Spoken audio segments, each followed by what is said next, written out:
5 राज्यों में चुनाव संपन्न हो चुके हैं, जिनमें से है मध्य प्रदेश, छत्तीसगढ़, राजस्थान, मिजोरम और तेलंगाना। तो उन सभी राज्यों के बारे में जो एग्जैक्ट आंकड़ा है उसके बारे में हम बात करते हैं। तो सबसे पहले हम बात कर लेते हैं मिजोरम की।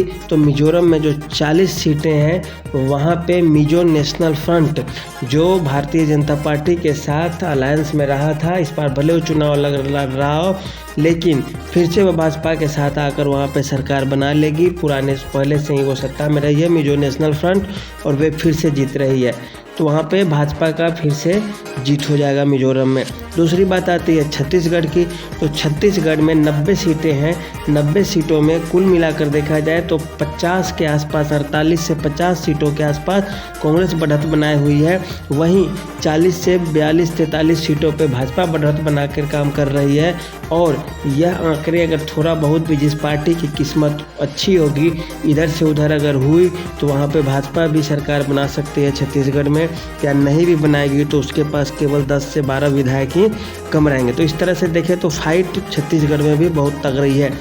दूसरी बात की जाए मध्य प्रदेश में, तो मध्य प्रदेश में 230 सीटें हैं। और 230 सीटों में जो पिछली बार की भी जो सरकार, अभी भाजपा की भी जो सरकार थी, उसके पास बहुत बड़ा बहुमत नहीं था। लड़ाई पिछले बार भी बराबर की थी, इस बार भी लड़ाई बराबर की है, लेकिन इस बार भाजपा थोड़ा ज़्यादा लीड लेती हुई दिख रही है। और भाजपा के पास जो सीटों की संख्या है वह लगभग इस बार 112-13 से लेके 120-22 तक जा सकती है। ऐसा इसलिए क्योंकि सरकार भाजपा ही बना लेगी। जनता का इससे पहले भी विश्वास कांग्रेस से टूटा है, क्योंकि कांग्रेस 1.5 साल से ज़्यादा सरकार नहीं चला पाई थी। इसी कारण थोड़ा बहुत मार्जिन से भाजपा मध्य प्रदेश में सरकार बना लेगी। मध्य प्रदेश में सरकार बनाने के लिए 115 विधायकों की ज़रूरत होगी। और ऐसी स्थिति में भाजपा जैसे तैसे गिरते पड़ते इधर उधर करते करते सरकार बनाती दिख रही है मध्य प्रदेश में।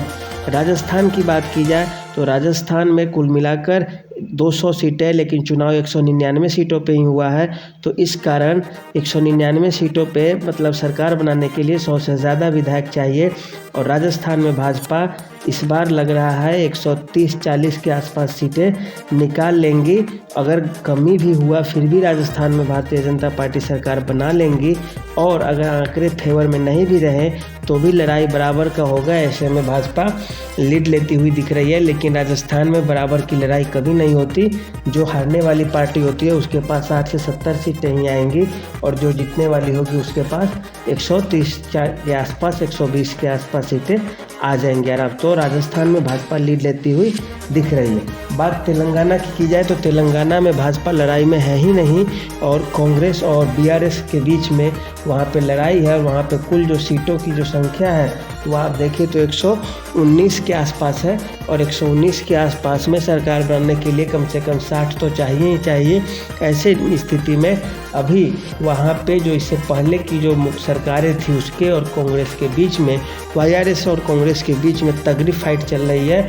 यह ना आप समझे कि कांग्रेस वहाँ पे जीत रही है। तो इसीलिए जो मतदान के जो दिन होंगे उस दिन आप देखेंगे कि कभी कोई आगे चल जाएगा, कभी कोई पीछे। हाँ, एक और वहाँ से संकेत मिल रहा है तेलंगाना से कि तेलंगाना में त्रिकोणीय मुकाबला भी हो सकता है, अर्थात बिना किसी पार्टी के समर्थन के वहाँ पे सरकार बनाना मुश्किल है। क्योंकि तेलंगाना में इस बार लग रहा है भाजपा भी 5, 6, 7 सीट जीत लेंगी, और ओवैसी की पार्टी भी कुछ सीटें जीतेंगी।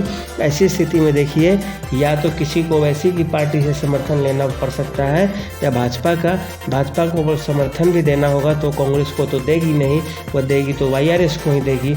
इसीलिए ऐसी स्थिति में कांग्रेस के लिए अब जरूरी हो गया है कि वह या तो सरकार खुद के दम पे बनाए, और नहीं तो अगर सहयोग लेने की बात होगी तो भाजपा कांग्रेस को सहयोग नहीं देगी। और ऐसी स्थिति में वाईआरएस ही मुख्यमंत्री बन जाएंगे, और भाजपा चाहेगी भी कि वाईआरएस मुख्यमंत्री बने, जिससे हमें लोकसभा में भी एक अच्छा सहयोगी मिल जाएगा। और लड़ाई वहाँ भी एकदम नज़दीक होगा। जीत हार भी होगी किसी की तो बहुत कम वोटों से जीत हार होगी। और इस तरह के सर्वे के लिए एग्जिट पोल में अनुमान लगाना बिल्कुल बेहूदगी है और गलत चीज़ है। और एग्जिट पोल ही होता है, रियल पोल तो होता नहीं है।